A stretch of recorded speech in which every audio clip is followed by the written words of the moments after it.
기자 여러분 안녕하십니까. 이문수의 정상회담 1부 시작하겠습니다. 1부에서는 그 트럼프 관련된 이야기, 지금은 약간 좀 시간이 지났지만은 이제 트럼프의 암살 시도와 지금 현재 트럼프의 만만치 않은 대선 국면에 대해서 제 나름의 생각을 말씀을 드리겠습니다. 하여튼 첫 번째 이것도 좀 시간이 좀 상당히 지났습니다. 트럼프가 이제 연설 도중에 이제 암살 시도가 있었고, 이제 좀 불행하게도 이제 한 분이 이제 트럼프를 지지하는 분이 이제 한 분이 사망을 하시고, 트럼프도 정말 극적으로 이제 목숨을 구하는 그런 장면이 있었고, 그것이 정말 좀 극적인 사진, 성조기 위에서 소리를 지르며 구호를 외치는 트럼프의 모습이 굉장히 좀 극적으로 연출돼서 또 조작이 아니냐라는 이제 음모까지 이제 돌았었는데, 이제 뉴욕 타임즈나 절대로 트럼프를 지지한다고 볼 수 없는 매체들의 어떤 이제 취재에 의해서 정말 극적으로 날아가는 총알의 화면까지 이제 잡히는 그런 것들을 봐서 굉장히 여러 가지 좀 놀라게 했고, 저도 여러분들 마찬가지시겠지만 참 트럼프 하면 좀 막 사는 사람이 어떤 대표라고 할 수 있는데, 그래도 그 목숨이 경각에 달려있는 그런 상황에서 어떤 좀 그런 것에 굴하지 않는 모습을 보인다는 것이 사실은 말처럼 쉽지 않은 것인데, 그런 모습을 보였다는 것에 대해서 참 원래 저런 면이 있었던 것인가, 아니면 그래도 대통령을 한번 역임을 해서, 혹은 또 이번에 대통령에 출마하면서 나름의 어떤 자신의 어떤 각오가 있었던 것인가 하는 생각을 들면서 참 그래도 저런 면이 있다는 것이 참 의외이다, 놀랍다, 그래도 대통령을 할 만한 사람이었구나 라는 생각을 좀 했었는데, 이러던 와중에 여러 가지 사정에 의해서 지금 미국 대선 국면은 이제 누가 승리할지 모르는, 아니 어쩌면 이제 기존의 트럼프가 아주 경미하게 앞서 나가던 국면에서 해리스가 오히려 좀 앞서 나가는 것이 아니냐라는 이제 그런 국면까지 지금 되고 있습니다. 그럼 이제 이렇게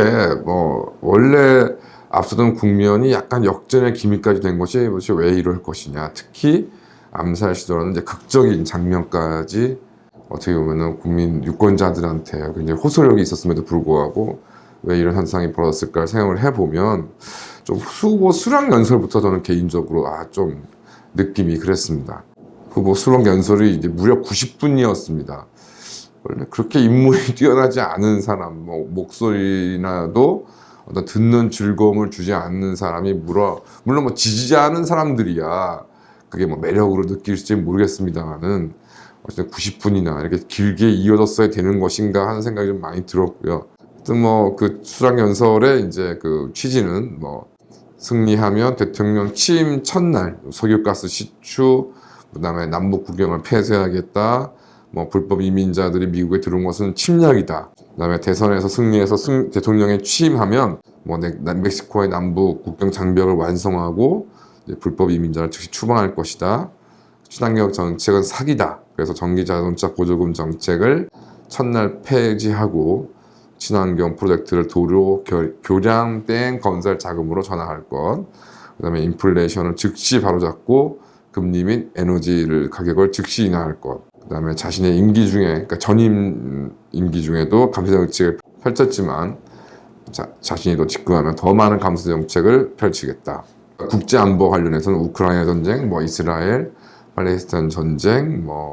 대만, 한국, 필리핀 이런 데서 분쟁의 불씨가 지금 불거지고 있는 것은 이제 바이든 때문이고, 그러니까 민주당 정부 때문이고, 자신이 이제 재임 시절에는 핵무기를 많이 가지고 있는 김정은이도 그걸 잠잠했었는데, 지금 이제 민주당 행정부가 이를 망쳤다는 취지를 얘기하면서 자신이 다시 대통령이 된다 그러면 또 김정은을 만나서 대화하겠다, 이런 이야기들을 이제 90분 동안 늘어놓았습니다. 그래서 좀 전반적으로 저는 지금 개인적으로는 좀 김이 빠지는, 제가 90분 전체 연설을 본 것은 아닌데, 드문드문 보이는 내용, 연설의 내용, 그 다음에 표정, 목소리 이런 등등이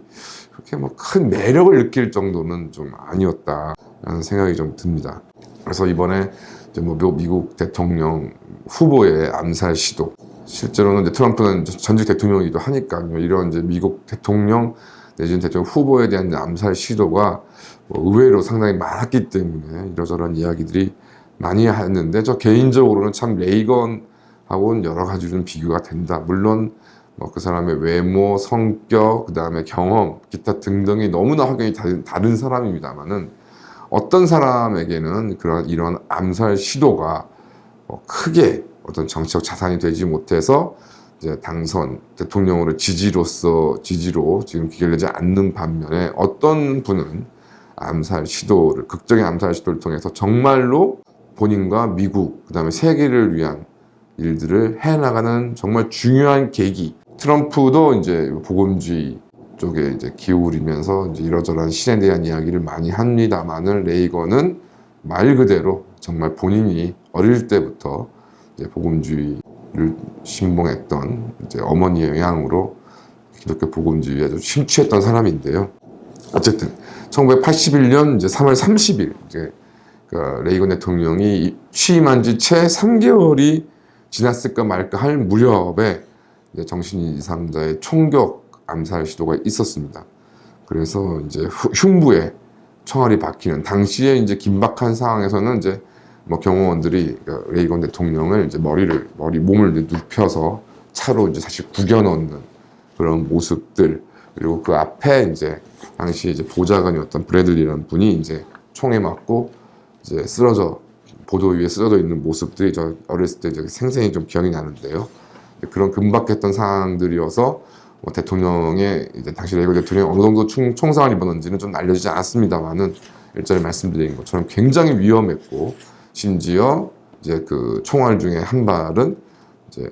너무 위험한 부위에 있어서 빼내지 못했던 그런 정도로 심각한 상황이었습니다. 특히 옆에 있다가 이제 총을 맞았던 그 블래들리 보좌관이라는 부분은 결과적으로 평생 불구로 뭐 진해를 해야 됐는데, 어찌 보면은 물론 암살 시도가 있었다는 것 자체가 뭐 미국과 세계에 엄청난 큰 파장을 줬지만, 사실은 그거보다 더 넘는 의미가 있었습니다. 레이건 대통령은 이제 뭐 나이가 드시면 잘 아시겠습니다만은, 소련을 악의 제국으로 막 규정하고 그 냉전의 전사로서 활동했던, 그리고 할리우드에서 1류도 아닌 2류, 아무리 잘 봐줘야 2류 영화배우였고, 1950년대에는 제너럴 일렉트릭, 우리나라 치면 삼성전자나 LG전자 제품을 홍보하러 다니는 사람이었습니다. 이런데 이제 이것이 어떻게 보면은 지금 그 이후에도 이제 그런 걸로 굉장히 좀 비아냥을 받긴 했었는데, 물론 뭐 전자제품 판매를 하는 이제 광고 홍보 모델에 불과하지만, 또 레이건에게 중요했던 것은 이제 미국 전국을 돌아다니면서 이런 일들을 했었기 때문에 굉장히 나중에 정치적으로 중요한 자산이 되기도 합니다. 그런데 이제 레이건한테 가장 자신한테 중요했던 이미지는 배우, 뭐 이런 여러 가지 직업을 전전했습니다만은, 더 중요했던 이미지는 전기 작가들에 따르면, 이제 레이건이 10대 시절에 이제 일리노이 주에서 성장을 하면서 그 로크강이라는 곳에서 이제 수산구조원 생활을 했었다고 합니다. 뭐 레이건은 워낙 키도 크고 또 이제 운동도 굉장히 잘하고 뭐 인물도 좋고 하는 사람이었기 때문에 이제 수산구조원으로 이제 아마 여름이면 아르바이트를 했었겠죠. 근데 그런 상황에서 이제 77명의 생명을 이제 구조를 해서 본인이 굉장히 거기에 대한 자부심이 당연히 있었을 것이고, 그러면서 본인에게 그 구조원의 정신, 그러니까 평생 이제 그 사망할 때까지 내면상에 살아 숨쉬는 동기가 되었다고 분석을 하고 있다고 합니다. 그러니까 수산구조원이라는 사람은 위기의 순간에 이제 그 개입을 해서 생명이라는 굉장히 소중한 것을 지켜내는 사람이지만, 그렇지만 그 사람은 구출된 사람, 자기가 이 사람의 생명을 구했다고 해서 그 사람의 삶에 간섭하지 않는, 그래서 영웅적인 행동을 해서 존경을 받습니다만은 또 타인의 삶과 어떤 이런 권리에는 관여하지 않는, 그리고 그것으로 만족해하는 스스로 어떤 대가를 바라지 않는 이제 그런 모습이 이제 레이건 대통령이 평생을 이제 어떤 자신의 어떤 이상적인 모습으로 생각했던 것인데요. 그래서 냉전의 전사로서 소련의 위협에 대처하고 소련과 싸워야 되겠다고 결심을 합니다만은, 동시에 그 내면 속엔 또 그것을 능가하고 싶어 한다는, 어찌 보면 상호 좀 모순적인 성격을 가지고 있었다. 그래서 자신을 강경한 냉전의 전사이자 자칭 평화의 이제 십자군, 그래서 저도 어릴 때 기억나면 1983년도에 이제 ABC, 미국 ABC 방송에서 이제 그때 이제 그 핵전쟁 위협이 이제 높아짐에 따라서 더 데이 애프터라는 이제 TV 영화를 이제 방영을 했었고, 이제 우리나라에서도 나중에 이제 그게 방영이 됐었는데, 이제 핵전쟁에 의해서 핵겨울 속에서 이제 고통받는 어떤 일반 시민들의 모습을 그렸던 영화라서 이제 굉장히 당시에 이제 충격을 줬는데, 레이건 대통령 스스로도 이 영화를 보고 굉장히 좀 충격을 받으면서 본인이 스스로 결심한 거지, 핵전쟁은 결코 있어서는 안 된다. 핵무기라는 것은 존재해서는 안 된다. 또 그 이전에 1979년 7월 아마 이때는 이제 미국 공화당의 유력한 이제 대선 후보로 활동할 때인데, 이제 콜로라도의 극비사령부, 이제 핵 미사일을 발사 관리하는 그런 사령부에 이제 방문을 했는데, 이제 그 사령관이 뭐 본인이 레이건 후보가 물었는지 아니면 다른 사람이 물었는지, 이제 그럼 그 미국의 핵무기를 관장하는 이 사령부는 핵 공격에 의해서 안전하냐라고 이제 어떤 누가 질문을 했더니, 그 사령관이 사실은 여기도 핵 공격에는 무방비다라고 이제 실토를 했다는 겁니다. 그래서 여기에 레이건 대통령이 당시 후보가 굉장히 충격을 받았고, 그래서 당시 이제 1950, 60년대에 고조된 냉전 속에 상호 확증 파괴 전략이 평화의 전제다. 그러니까 미국과 소련 모두 확실하게 끝내버릴 수 있는 핵무기를 확보해버리면 감히 전쟁하지 못할 것이다라는 것이 이제 주요한 이제 그 세계 전략이었었는데요. 여기에 대해서 레이건은 원래 의문을 가지고 있었고, 이제 이러한 이야기, 그러니까 핵무기를 발사하는 그런 곳마저도 핵무기로부터 안전하지 못한다는 이야기를 듣고, 핵무기는 반드시 없어야 되겠구나라는 이제 생각을 했고, 그러니까 이러한 레이건이 핵무기에 대한 굉장한 거부감을 보임에 따라서 심지어 이제 주위에 나중에 대통령 재임 시절의 보좌관들은 과연 레이건이 소련으로부터 선제 핵 공격을 받았을 때 과연 미국의 핵 반격을 명령을 낼 수 있을까에 대해서도 의문을 가질 정도로 본인 스스로가 굉장히 핵무기에 대한 극도의 저항감을 가지고 있다고 합니다. 그래서 이제 이른바 SDI, 이제 우주전쟁이라고 이제 불렸던 이제 그것도 이제 이런 핵무기를 없애기 위해서는 아예 이제 우주에서 이를 날려버릴 수 있는 것을 우리가 해보자라는 것을 제안을 했었고요. 그러던 차에 이제 1983년도에 이제 칼 미남기가 소련의 전투기에 의해서 적추되는 이제 사건이 벌어지게 되고, 뭐 우리나라에는 크게 잘 알려져 있지 않습니다만은 사실은 이 당시에 이 비행기에 상당수의 미국인이 탑승했다가 사망했기 때문에 뭐 우리나라와 뭐 소련, 우리나라에서 당시 뭐 소련을 비난하고 성토를 했습니다만은 미국과 소련과의 관계도 냉각이 될 수밖에 없었습니다. 그래서 그러다가 이제 1984년도부터 이제 핵 군축을 위한 정상회담을 이제 타진하게 되면서 이제 1985년에 이제 당시 이제 공산당 서기장이 되었던 고르바초프와 이제 제네바 회담을 성사를 했었는데요. 이제 이 이야기를 쭉 길게 말씀드린 이유가 바로 레이건이 이러한 핵무기 군축, 궁극적으로 냉전을 종식시키자, 그리고 이 위해서는 소련과 어떤 협의를 해야 된다라고 생각을 붙였던 것이 바로 앞서 말씀드린 81년 3월 30일 정말 목숨이 경각에 달렸던 그 암살 시도를 겪고 나면서 이제 하나님께서 왜 나를 살려주셨을까? 무엇을 내가 해야 할 것인가를 고민한 끝에 그 이제 이번 마지막 즈음에 이제 소련 쪽에다가 이제 편지를 씁니다. 평화를 위한 정상회담을 하자는 그 기획을 이후에 이제 고르바초프와의 정상회담, 군축, 냉전 종식 이런 쪽에 쭉 나가는 일련의 그것이 레이건 개인에게는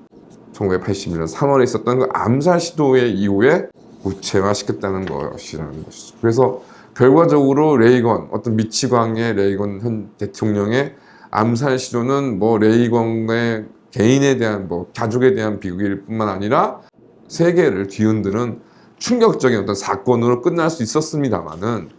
레이건 본인의 어떤 결심에 의해서 결과적으로 전 세계 사회 흐름 자체를 바꿔버리는 일로 마무리되었다. 이런 것이 어떤 사람한테 그 목숨이 경각에 걸린 상황에서 이런 정말 자신을 헌신하는 일로 발전된 반면, 트럼프는 과연 어떻게 된 것일까? 뭐 후보 수락 연설에서 뭐 이제 분열된 미국을 통합하겠다라고 이야기를 했습니다만 연설 전체의 내용은 이제 그런 내용은 없었던 것으로 보이고요. 또 결론적으로 이제 트럼프의 부통령 후보 지명에 대해서 이제 이렇게 얘기가 많습니다. 그래서 예전에 이제 존 F 케네디 같은 경우는 뭐 부통령 후보 지명이 뭐가 중요하냐, 라고 이제 얘기를 하다가 닉슨과의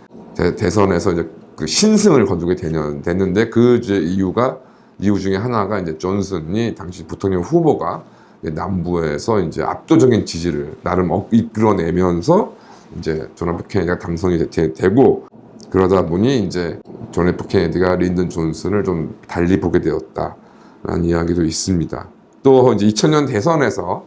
이제 엘 고어가 또 이제 기억나시겠습니다. 플로리다를 줄을 두고서 이제 당시 아들 부시하고 이제 대통령이 되는데 결정적이었는데 이제 후일담으로 만약에 이제 뉴햄프셔 주 출신을 이제 부통령 후보로 지명해왔다면 워낙 신승이었으니까 그죠 아들 부시가요.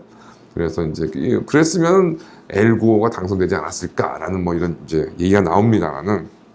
뭐 아시는 것처럼 뭐 당연히 뭐 미국 유권자들에게 있어서 부통령이 누구냐가 도대체 얼마나 중요하냐 봤을 땐 그렇게까지 중요하진 않다. 어떤 그 득표를 이제 왔다 갔다 하는 요인은 되지 않는데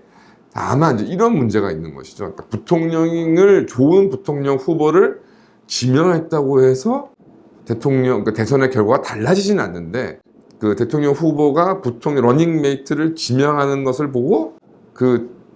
대통령 후보에 대한 평가는 약간 달라질 수 있다는 것이죠. 그러니까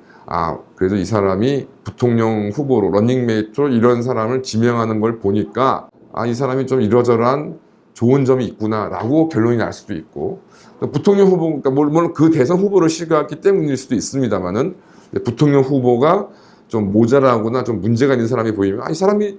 이런 것도 제대로 잘 하지 못하는가 이렇게 영향을 줄 수 있다는 것이죠. 대표적으로 이제 그 존 맥케인 공화당 후보가 이제 그 러닝메이트로 여러 가지 이제 이유 때문에 이제 그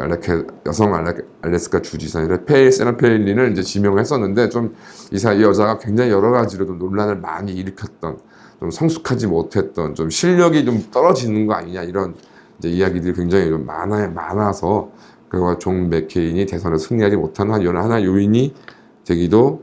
했었습니다. 그렇다면은 그러면 이제 그 앞서서 이제 후보 수락 연설에서 트럼프가 좀 제 느낌으로는 좀 이렇게 좀 진부한 느낌을 주었다 그러면 제가 그 하나를 또 반전할 수 있는 뭐 크진 않지만 그나마의 의미 있는 계기가 이제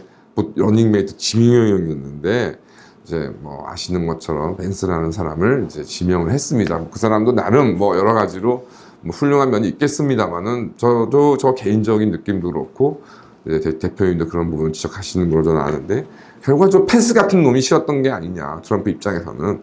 내가 이제 그 대선 후보 결정하지 말라고 딱 지시를 내렸는데 그 말을 거부하고 나는 헌법을 지키겠어요 하는 그런 펜스 같은 사람이 싫은 거였고 뭐 그 외에 뭐 그 자신을 이제 전 대통령 시절에 보좌했던 맥마스턴이 이런 사람들 내 말에 고분고분하지 않는 사람들을 주위에 두기 싫었기 때문에 이제 벤스라는 젊은 사람을 둔 것이 아니냐. 그렇다면 결과적으로 그 자신의 목숨이 위험한 그 경각의 순간을 물론 뭐 그것을 인간적으로 보았을 때 그걸 활용한다는 게 좀 속된 말일 수도 있습니다만은 정말로 그 경각의 순간에 레이건은 정말 그 어떤 깊은 고민과 성찰을 통해서 이제 정말 미국뿐만 아니라 세계 평화를 가져들 수 있는 그런 일로 나아갔고 뭐 트럼프는 결과적으로 자신의 아집을 오히려 드러나게 하는 계기가 되지 않느냐. 그래서 해리스의 후보 교체 이후에 지금 약간 열세를 보이는 그런 모습을 보이는 것이 아니냐 하는 것이 제 생각입니다. 뭐 이런 부분에 대해서 트럼프가 다른 모습을 보이지 못한다 그러면 지금 뭐 앞서 이제 대표님께서 자세히 해설하셨겠지만 해리스가 나름 이제 흑수 출신의 이제 이 후보를 이제 러닝메이트로 지명했기 때문에 굉장히 더 대비되는 이제 그런 모습을 보인다면 뭐 트럼프가 아니라 트럼프 할아버지라도 이번에 대선에서 또 이기기는 쉽진 않겠다라는 생각이 좀 많이 들었습니다. 감사합니다.